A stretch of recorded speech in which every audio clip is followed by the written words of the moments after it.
do it live. Okay. We'll do it live. Drop the mic with Jason Hunt. All right, Jeff Greenfield, welcome to the show. Thank you so much. I'm excited to be here. Definitely. And then pumped to have another fellow marketer on the show. We're going to dive into AI and marketing and all that jazz today. But before we get to that, maybe you can tell our audience, Jeff, a bit about you. Yeah. So, we don't have 2 hours, so I'll have to kind of give you the abridged version of it. So right now I'm the CEO and co-founder of an AI-driven marketing measurement company called Provalytics. I've been doing that for the last 2.5 years. To kind of go backwards from there, before that, I got into this space of measurement kind of by accident, if you will. I was a marketer buying media for a client, and things just didn't add up. And it was just kind of wild. Actually, there was actually a moment where it kind of hit me. The CEO said, in order to hit our numbers, we had to cut spend by 90% right at the end of a quarter. So I looked at what was working and what wasn't working. And so we cut the stuff that wasn't working, which happened to be non-brand search and paid social, because we were doing things on last click, which is how most marketers did things then and how most marketers do things now. And everything was fine for about 2 weeks. And then like the bottom dropped out. All of a sudden, the numbers tanked, new customers tanked. And the CEO was like, what happened? What happened? And I'm like, oh my God, I had the realization that the stuff that was looking bad, like it wasn't working, it was actually filling the top of our sales funnel. But it was taking like 2 to 3 weeks to have an impact. And there was no way to actually see that. And that's when I realized that, hey, we needed a bigger boat. We needed a way to kind of look at things differently. And so that led me, and that was like the mid 2000s, 2007, where I started building out my first measurement company. And that became one of the leading multi-touch attribution companies for enterprise. And I scaled that up and exited there in 2019. And that's where I took time off, didn't know what I would do. And then I kind of jumped back into the space again about 2.5 years ago. So it's an interesting space because things kind of keep shifting and changing, especially with all the privacy regulations. And so I kind of saw an opportunity to jump back in because there was so much uncertainty in the marketplace, and that uncertainty always creates opportunity. Yeah, definitely. I know that's kind of the bane of my existence at times, as an agency owner is attribution, because there are certain things that, certain initiatives you take, whether it's even speaking on stages and going to physical trade shows, like certain things, it's very difficult to find that attribution. But, let's talk about this podcast. How can a podcaster properly attribute any sort of business to a podcast episode? Well, no, that's a great question. And I think that what's happened is that with all of the advances that we've had in digital marketing, when you think about the internet, I mean, you go back before 2005, there really wasn't much digital. It was TV, print, out of home, and radio, and direct mail. That was about it. But now we've got all these kind of new avenues. But what's happened over the last 20 years is that marketers have been taught kind of a new way of marketing, which is incorrect. So when you talk to young marketers and you ask them, when you're buying media and you're investing dollars, what are you actually doing? And they'll tell you, well, I'm buying clicks, because clicks are what lead to sales, or clicks are what lead to leads. And the reason for that is because everyone is hyper-focused on cost per click, how many clicks, and because it all kind of flows through that Google Analytics 4 universe where it's primarily clicks. But the reality of how marketing works is the fundamentals of marketing haven't changed. We invest dollars to buy eyeballs. We're buying, and eyeballs are really impressions. And everyone knows what impressions are. That's that column when you log into Google Ads or Meta that you never download. Nobody ever looks at it because it doesn't mean anything to me. It's this esoteric thing. People talk about it. Oh, it's like a view through. It doesn't mean anything. Well, it means something, because that's what you're actually buying. You're buying these eyeballs. And when you buy enough eyeballs, the job of doing that is to build awareness. And when you've got awareness built, people will walk into your store. And if your store happens to be online, that's where you get to clicks. So clicks is like the last thing along the trail. And so when you think about podcasts is a great example. Podcast is part of this new world of digital channels that I'm calling no-click digital channels. There's nothing to click on in a podcast, especially in a traditional podcast when you're listening to one. And then we've also got a CTV. There's nothing to click on. That is a digitized television. Nothing to click on there. And who knows what else will come out when you talk about like influencers. Influencers are a massive channel. I've been reading some stuff about how an influencer, or there was a video out of somebody carrying like a soda and they sold out across the US.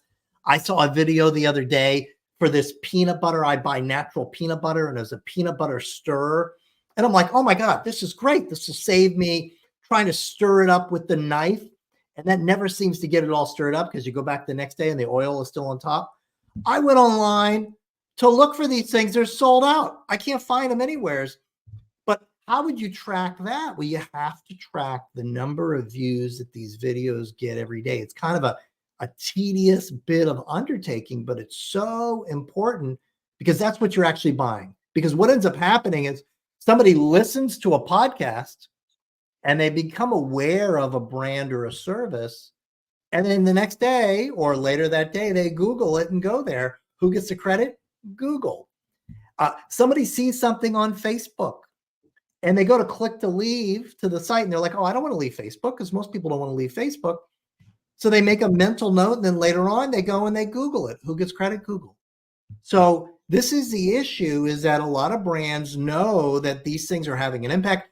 They know that their Meta, their Facebook or Instagram stuff is having a huge impact, but it's not showing up in the data because it's all click-based. So we need kind of a new world way of looking at things, which interestingly enough, this impression-based view is exactly how we lived before digital. Before digital, it was all about these impressions. It was all about eyeballs, but everyone got excited about clicks because clicks at the end of the month, you could actually show, hey, I spent X amount of dollars. I got X amount of clicks. And this is something I can prove that we actually got. And it's closer to the sale. So why not? I love everything you said there. I strongly believe the importance of becoming familiar before you ask for a stronger call to action. And this is why I think video views, optimizing for video views is a fantastic objective on Meta. Optimizing for people watching 50% of a video and then retargeting them, I think is a fantastic strategy. What I don't think is a good strategy is optimizing for traffic to a cold audience. Right. In a lot of cases, in some cases, okay, but naturally, Facebook Meta is going to give you what you asked for. And if you optimize for traffic, that's exactly what you're going to get. People that have a tendency to just click on things, click, Right. click, or optimizing for leads on Facebook and expecting good leads. You're going to get crap leads because everybody out there optimizing for that objective likely wants freebies and free stuff and doesn't want to book in a 45-minute consultation necessarily. You know what I mean? So I think that's so important is the importance of building up or front loading that top of funnel awareness as much as possible before that stronger call to action. Yeah. And one of the things that I would say to everybody who's listening right now, you've got that Google sheet that's got a list of every single day of how much you spent, how many clicks you got, how many sales you got, or how many leads you got, your cost per click, your cost per lead, whatever. What I would tell everyone to do is go up to the top and add a new column right next to date, because date's probably the first column. Call it impressions. And I would log into all your platforms and go back like a year and add up the impressions from each one of those platforms for every single day. Because what you're going to notice is you're going to notice a trend. You're going to see days where you had high impressions, and then you're going to see a delay. And if those impressions hit, you're going to see a delay. Every type of service has what we call a time to conversion. And that could vary anywhere from 3 or 4 days up to 75 days or more, depending upon what type of business you're in. But you're going to see a delay. You're going to see a delay where all of a sudden you're going to see increased leads, increased sales, maybe even increased clicks that don't make any sense. And those clicks will probably come from like organic. They'll just show up or they'll come through brand search. in your job, this is kind of the DIY attribution for today, is to find those relationships, understand which campaigns, which sources, which channels are giving the biggest bang for the buck, and also understand that time delay, which is incredibly important, because that way, when you start a new campaign, you can set expectations internally and with yourself that when I start it, I know this campaign is not going to have an impact for at least 45 days. And that's one of the other issues with digital marketers. Back before digital, we put a campaign in place and we couldn't change TV ads midstream. Things were already off to the magazine. You couldn't do anything. All you could do is sit back and sit on your hands and have a cocktail. I mean, that's all you could do. It's kind of like Mad Men days. But now, as a marketer, I can log in and change the dials. I can change everything in a moment's notice. And what we find is most digital marketers are changing things too often. You end up chasing your tail. You need to let the message seep in. You need to let it have its time that it needs to finally to percolate and see how well it's going to actually work. So is there any way, or what's the best way to properly attribute those top of funnel platforms that don't necessarily breed anything more than impressions? Well, really, the only way to do it is the way we did it before digital. And because here's the thing is that if we were to go back about 5 to 8 years ago, we could do it. And this is where people got addicted. We could do it 100% deterministically, meaning we put a tag on the website. So we're capturing every bit of click data, just like Google Analytics. But then when your campaign goes live in the trade desk, we add a tag there. So anytime someone sees an ad that's coming from the trade desk, there'll be a call. So there'll be an impression call, and it'll be linked together with a series of cookies. And then when someone goes live in Facebook, we tell Facebook, and they put our pixel live in Facebook. This is the way things used to be about 10 years ago. So we actually had a period of time where every single ad impression and every single ad click could actually be tracked, even across YouTube. And then what happened is Facebook said, hey, no more tags. It's slowing down the site. About several months later, YouTube said, hey, all this privacy stuff in Europe, no more of that. We're doing this ads data hub, no more user level data. And then you have things like Snapchat and TikTok who said, no one's putting up a tag here. And then you've got Amazon. There's no tags on Amazon. So you've got, and there's no tags in CTV or in podcast or anything like that. So there was a short period of time where you could actually, essentially, someone could go through and convert, and you could collect all of that data and have this trail of every single impression that they were exposed to, every single ad they actually scrolled into view, and every single click. And you could use machine learning to figure it out. But that's how things used to be. And that's what we used to do before all the privacy stuff. And so we're going back full circle into a cookieless world. That's exactly right. So now the only way to do it is you have to do it probabilistically. And what that means is math and statistics. And so you step back and you start to say to yourself, well, how did they do it back before digital? There was no clicks. They would run a TV campaign, out of home, print, and radio, and they would scale these brands. Well, they used this technique called marketing mix modeling, which was this massive project. It was a heavy lift. You would need 3 years worth of data.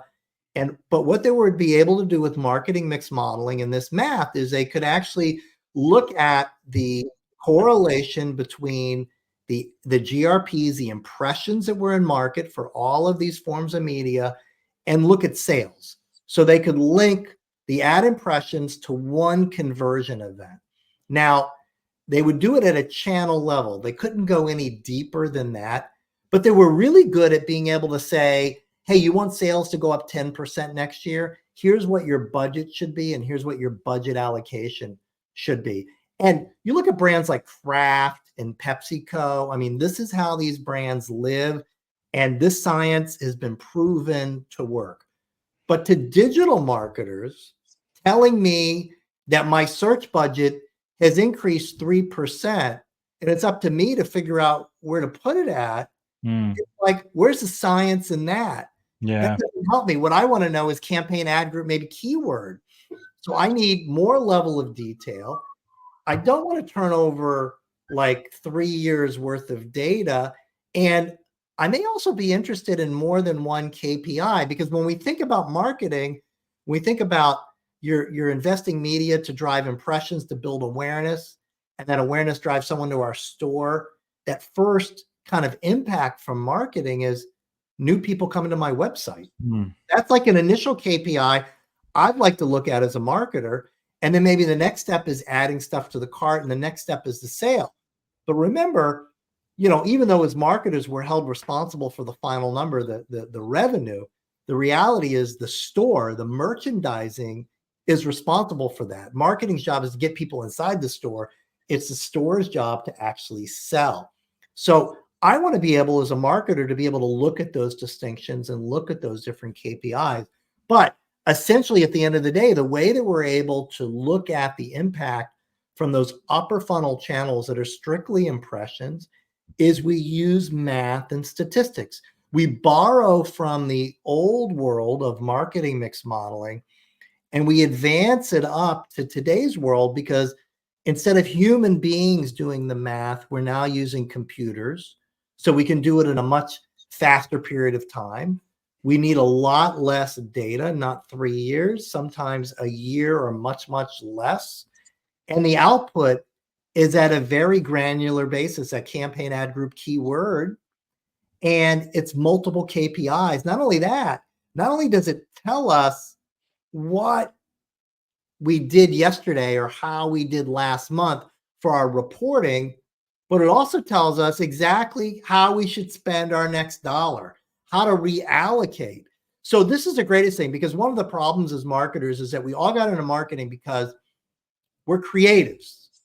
We want to come in with the big idea. I want to be the person to walk in the room with the snakeskin boots and start shooting off ideas, and people are taking notes and they're like, that's an awesome idea. And then they sketch it out. I'm an idea person. Every marketer I know is an idea person. And then they get a job in an agency and they're psyched as can be. And at the end of the week, they are hating life because they are spending more time in Excel than their friends who are accountants.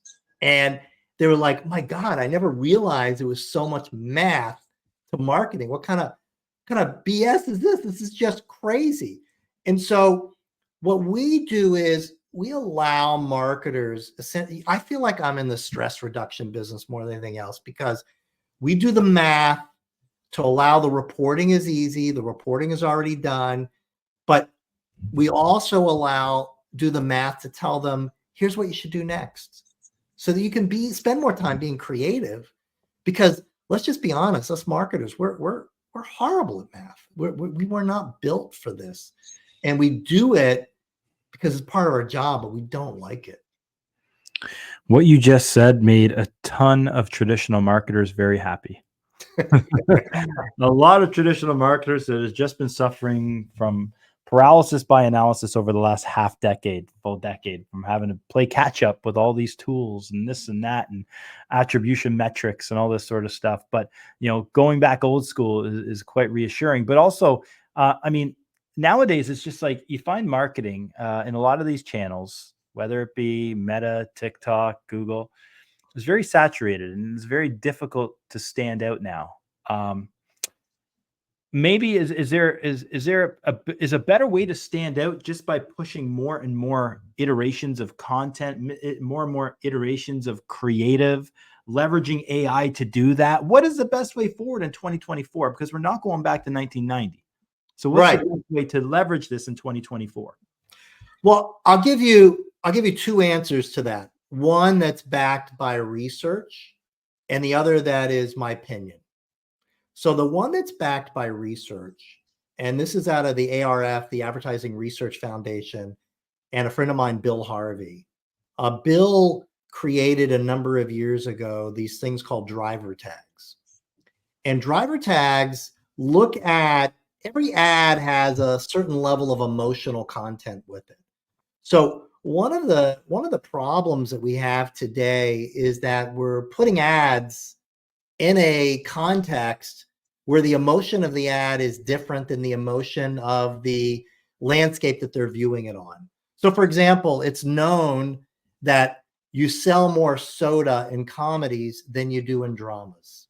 So, and that's been proven time and time again. So, one aspect of this is to step back and start to look at what is the emotional content of the ad and what are the places that it's going in. And his research, they did this with every single TV program where they can line up. And the research showed that he can take a current client advertising, reshuffle it, put them into different TV programs, and sales go up. I think it's like 13%, which for a large brand is absolutely incredible without changing creative or anything, just putting it in different contexts. Now, they've been able to do the same thing for all of the different news sites and the consumption sites that are out there. So, in my opinion, the way I would layer on to that, this is the second part of the answer, is that you in order to get attention, you have to think differently. And what I've seen most marketers do over the last couple of years is they've tried to simulate these very fast-moving TikTok style ads. And they figure that this is the way to get attention. Everybody is watching and is captivated by these ads. So the ads have to move very, very fast. And I think that's wrong, because I think what is missing is the concept of storytelling. And storytelling is somewhat of a lost art in ads. But if you look back to some of the historical, incredible ads, you'll see some amazing stories. And we're starting to see some of it come out.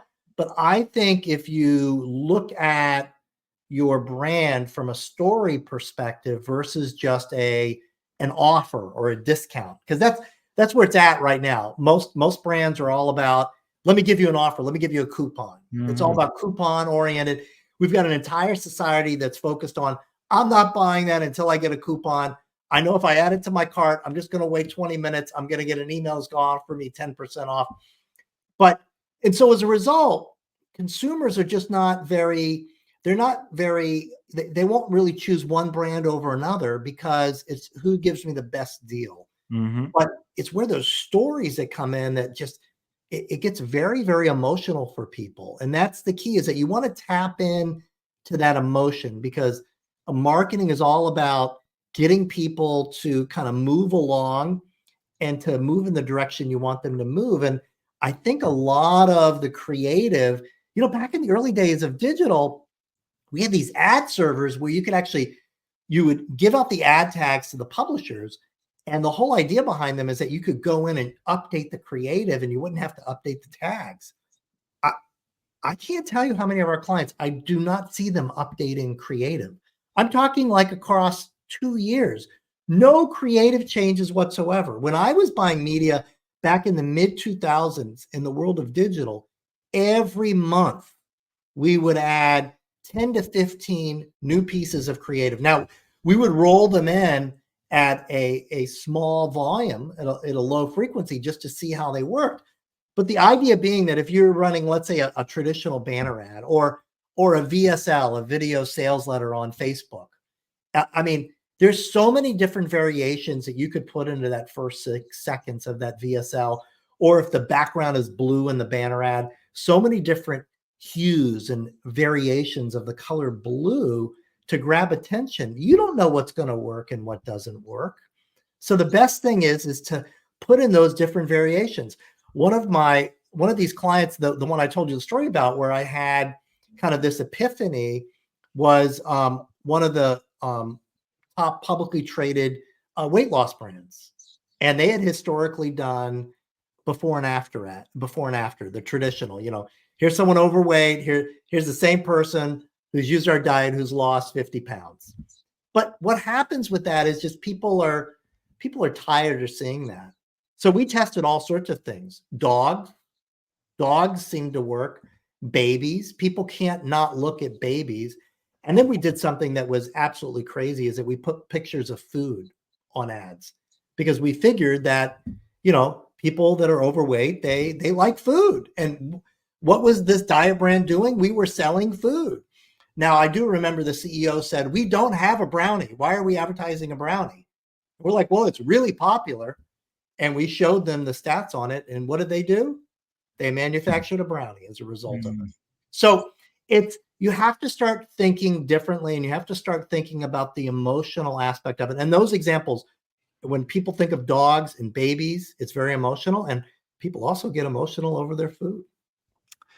A lot to unpack there. So, one thing you said, Jeff, at the beginning of that, which is interesting, is I don't think people are so interested in the actual platform as they should be. They're more interested in the volume of people on the platform.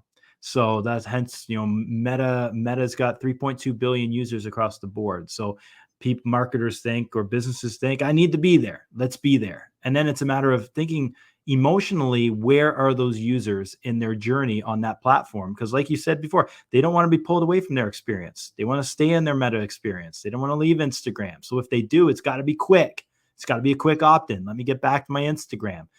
And much like what you said, it's like, even like with the comparison in terms of Pepsi's not going to advertise. Pepsi's going to have a better job advertising to a comedy movie or advertising at a party than advertising in a movie about a dog dying. It just makes a whole lot of sense. You want to, when you think Pepsi, you want to think good times, gatherings, friends, and fun, and not sadness. But I think a lot of marketers are thinking, when they go to a specific platform, they're going there for the audience and not thinking about the emotion of the person the person at that moment in time on that platform. Totally right. But it's also important to go where your audience is. So if you're in the US and you want to target men and women over the age of 40, you got to be on Meta. Mm-hmm. If you want to target folks in their late 20s and 30s, Snap is still really popular. I read something the other day that Snap has more users than X, Twitter does. That's amazing. Do you use Snap? I don't use Snap. Me neither. I'm not in that demo, but folks in that demo do, and they will probably stay in Snap as they continue to grow up. But X, the former Twitter platform, even though it has fewer, daily users as Snap does, those users and the messaging on there, we've seen in some of the studies that we've done, it's about as powerful as television. I mean, it is so strong. It blows me away. And it works when we talk about that time to conversion for across all of our clients. And we had a lot of clients that were on Twitter before, and then they left it because of all the craziness. I'm starting to see more and more go back, because it's hard to argue with results. But what we see is the time to conversion on Twitter is about half of some of the other channels. And it's just so powerful. It really is. It's pretty amazing. Yeah, it's interesting to think about that in terms of the platform and the content that's on that platform and how it converts. Like Facebook, events do really well on Facebook. Typically, if somebody's interested in an event, they're going to look at the comment section and hear people's feedback about it. They want to interact and engage in the community. On Instagram, you see restaurants do fantastic. Food pictures, fantastic. It's a visual platform. Pinterest, home do-it-yourself projects such as wreaths are fantastic for Pinterest. But a lot of these products are not good fits on the other platforms. They just don't really work with the user behavior on those platforms. And I think some marketers are ignorant to that. Totally right. You have to think about what is, and it goes back to what we talked about just a couple minutes ago. What is the emotional aspect? What are they thinking about when they're there? What's going to kind of help them along? What's going to be a good addition to what they're doing on that platform at that time versus take them away? That's really the key. And you're right. And it's almost like when you create those ads and advertisements, you want to make it not look like an advertisement. And naturally, this type of content blends seamlessly into those feeds, as opposed to if you're advertising, a restaurant on Pinterest, immediately your spidey sense is going to be like, that's an ad, next. Right? Exactly. Well, because we see so many of them, we're just kind of blinded to them. But when you have great content, and the truth is, every brand, every company, every service has a great story to tell. They just have to figure out what it is. And when they can find that story, then they can make it compelling. And that's really the key. We did a research study here at our agency where we studied human copy versus AI copywriting. And it was very interesting to see the results. The human copywriter won 9 of the 12 tests that we did. Oh, Uh, wow. a lot of that had to do with the simple fact that those first 3 lines, and it was specifically on the Meta platform, those first 3 lines of the copy had some sort of a connection with the audience. It was comical in some cases. In certain cases, it was using brackets with the word sarcasm. And there are certain things that AI or ChatGPT would not create. The ChatGPT ads used words such as unlock, elevate, delve, these overused ChatGPT words, which a lot of people are savvy now, and they know that's AI content. And naturally, when people see AI content, they're on to the next one, right? At least I am now. At Right. least Well, I am. and what's going to happen is it's going to get better. But the real key is, I think people forget that the A in AI stands for artificial. Mm.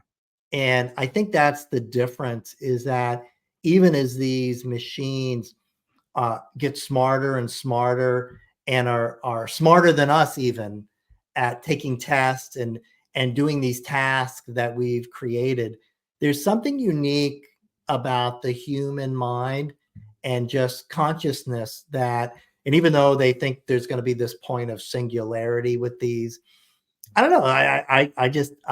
I believe that, you know, creativity comes from a different place. Mm. That, you know, these machines are really good at taking in all of this information, and it's pretty interesting how they actually work. If you study how these large language models work, it's all about trying to predict what the next best word is. I mean, that's really all it's about.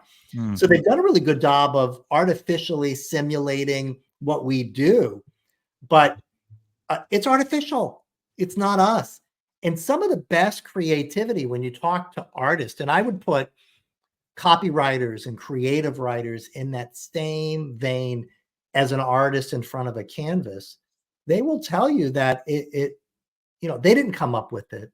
It came to them, and they're doing their best to put it on the canvas, or the writers doing their best to tell the story the best that they remember it.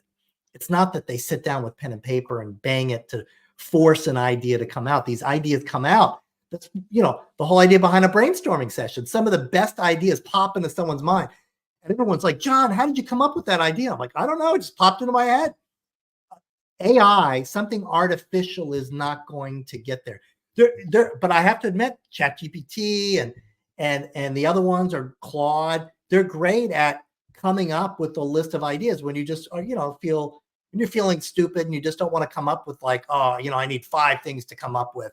They're really good. And you're like, oh, you know, I would have never thought of that. Well, you probably would have, you know, but you just weren't feeling creative at the moment. That's the problem with creativity, is that you need a spark to bring it forth. Yeah, and without having too much over reliance on the GPT, which is going to stifle your creativity, and that's the fear as well, right? It's like if you become too dependent on using GPT, and I say this to my students, I teach at a local college here, and I say it to the students, I'm like, you can't just rely on it wholeheartedly. You still, creativity is like a muscle. You always got to be using it. No, you're 1,000% right, and it's just it will end up with us becoming, I think, as a species, somewhat lazy. Mhm. You know, leaving all of our communication to the computers. I mean, we're already in a situation now where a lot of people, you know, you walk into a supermarket and you see people looking at their phones. People don't communicate in public anymore. So, you know, I think the direction that this is going in, it'll be interesting to see where it ends up. But I'm convinced that it's artificial, and creativity is a spark that comes from someplace that cannot be simulated. They can copy it. They can do a very good job of copying it, but it's not the same. In your life or in your work, what's your best use case for AI right now? Right now, we use it. We have a machine learning process. It's like 5 different processes that are separate processes that previously step one would be finished. A human would check for a series of conditions, and then would have to do a series of things in order for it to move to the next step. So we trained AI to handle that communication between the separate processes to kind of hand off. So now we have a process that runs from where we input data and it just runs. And then the AI oversees all the different parts. And so human beings don't have to watch it, which is pretty cool, which is great. But sometimes what ends up happening when a human isn't watching it, the AI can always miss things because you haven't necessarily trained it for that condition. So there's a constant training process that has to go on. But our best case for it is it allows us to speed up processes that would normally take a lot more time. In your specific area of expertise and obviously the impact of AI, if you were to look into your crystal ball, where do you see it going in the next, say, 2 years? I think these things are going to continue to get smarter. I think that we're going to continue to rely upon it more and more for things. I don't know where it's necessarily going to help us improve as a species. It'll definitely help me and my team do parts of their job, especially with the communication, because it allows you to have kind of a stream of communication that has a similar voice, because you can train these things, which is great when you have a large team. And I think that's where we'll end up at. I think that what we're also going to see in media buying itself, and we've already seen this in Google and Meta, is this concept of give us your money and trust us.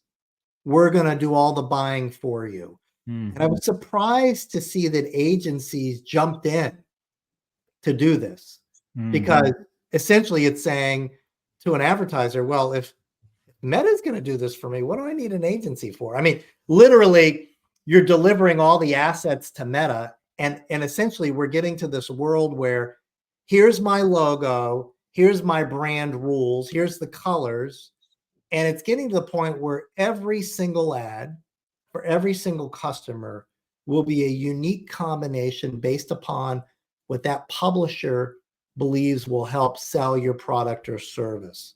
So I think that's where we're getting to. But what that does is, from a brand perspective, it takes a lot out of your control.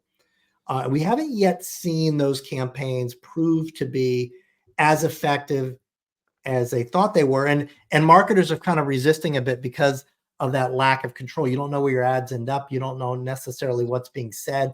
And for, brand quality, you can't go back and audit all that stuff as well too. But I think that's where they're trying to move towards. I think the buying process is going to be somewhat commoditized because of these tools. I also have a feeling that there's going to be more emphasis on the importance for humanizing that top of funnel in the journey. Humanizing the top of funnel, making sure that people are seeing authenticity at the top of funnel as opposed to just a bot. Because in the end of the day, humans want to communicate with humans. AI is never going to replace a handshake. So it's important to have that top of funnel. It's like, hey, I'm actually dealing with a legit human here. And I think that's going to be the competitive advantage. I'll never forget years ago when I bought my first IBM computer and I signed up for support, and I paid it was like a couple $100 a year. And I remember I called in because I was having some issues, and, they take down your information, say, okay, we're going to put you on hold. And I'm listening, and it's like you're listening to music. And then a DJ comes on and he's like, that was so-and-so, and up next. And Jeff, you're number 5 in line. So just hold on a minute. And I was like, whoa. So they actually had a disc jockey to play the music and listen to the music, and also call out people's names that I could only hear it. It was pretty wild. And it was that human touch with it. And then they also let me know as well that, they were in North Carolina or wherever they were located at. It was that human touch that I was like, my God, I gladly paid for that several years in a row, because that connectiveness was amazing. And I was just blown away that they would put that much time and energy into just the music, if you will. It was awesome. Yeah. It's going to be more of an appreciation of time more than anything else on the horizon. Absolutely. Awesome. Jeff, this has been a fantastic conversation. If our audience has any questions for you, how can they reach out? They can go to probalytics.com.